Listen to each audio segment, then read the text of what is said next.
দর্শক আপনারা দেখছেন স্লোগানে এরকম মুখরিত হয়ে রয়েছে শাহবাগ অর্থাৎ হাদি চত্বর এবং এখানেই গত শুক্রবার দুপুরে জুমার নামাজের শেষে অবস্থান নিয়েছে ইনকিলাব মঞ্চ এবং তাদের সেই থেকেই চলছে হাদি হত্যার বিচারের দাবিতে অবস্থান কর্মসূচি। এখানে কিন্তু তারা রাতেও রয়েছে এবং সেই লাগাতার কর্মসূচি এখন পর্যন্ত চলমান রয়েছে। অসংখ্য মানুষ আজ জড়ো হয়েছে তাদের সাথে, ছোট থেকে বড়, নারী থেকে পুরুষ উভয় কিন্তু রয়েছে। ছোট্ট সোনামণিটিও কিন্তু মায়ের কোলে চলে এসেছে, মায়ের কোলে করে ঠিক এই শাহবাগে।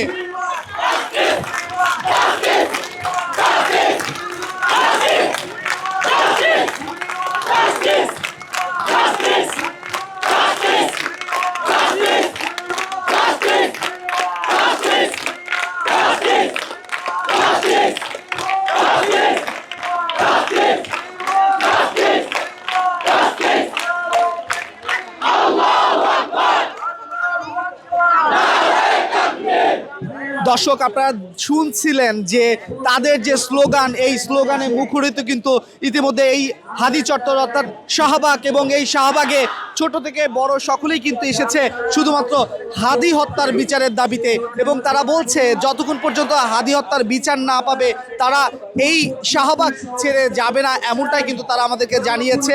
মোনালিসা হেভি ফ্লো 15 পিস প্যাকেটের সাথে 8 পিসের একটি প্যাকেট একদম ফ্রি ইনকিলাব মঞ্চের পক্ষ থেকে।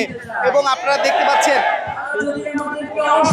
অনেক নারী পুরুষ সকলে উভয় মিলেই কিন্তু এখানে একের পর এক স্লোগানে মুখরিত করে রেখেছে। আপনারা জানেন যে বেশ কিছুদিন আগেই কিন্তু মাথায় গুলি করে হত্যা করা হয় ইনকিলাব মঞ্চের মুখপাত্র হাদিকে এবং এরপরেই তার বিচারের দাবিতে গত শুক্রবার থেকেই কিন্তু জুমার নামাজের পর থেকে এই শাহবাগে, যেখানে হাদি এর আগে এই দেশের মানুষের জন্য কথা বলেছে এবং দেশের জন্য কথা বলেছে এবং তা কিন্তু এই দেশের জন্যই জীবনটি দিতে হয়েছে এবং সেই দেশের মানুষই আজ এই হাদির জন্য এই শাহবাগে অবস্থান করছে এবং তারা স্লোগানে মুখরিত করে রেখেছে পুরো শাহবাগ। এবং আপনারা ইতিমধ্যে দেখতে পাচ্ছেন যে অসংখ্য মানুষ তারা শুধু এই হাদিকে ভালোবেসে হাদির বিচারের দাবিতে তারা জড়ো হয়েছে এবং তারা দিন রাত পার করছে এই শাহবাগে।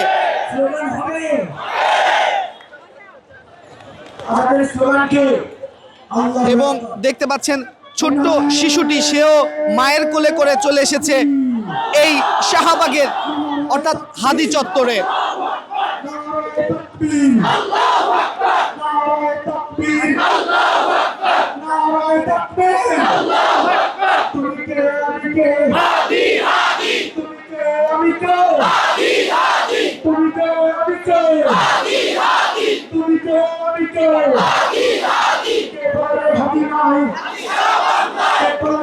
দর্শক এভাবেই কিন্তু চলমান রয়েছে হাদি হত্যার বিচারের দাবিতে অবরুদ্ধ শাহবাগে অসংখ্য মানুষ, আপামর জনতার যে স্লোগান সেটি, এবং তারা বলছে এটি অব্যাহত থাকবে। দর্শক শাহবাগ থেকে সর্বশেষ তথ্য জানাচ্ছিলাম আমি মোহাম্মদ রাইয়ান হোসেন, আপনারা দেখছেন কালের কণ্ঠ।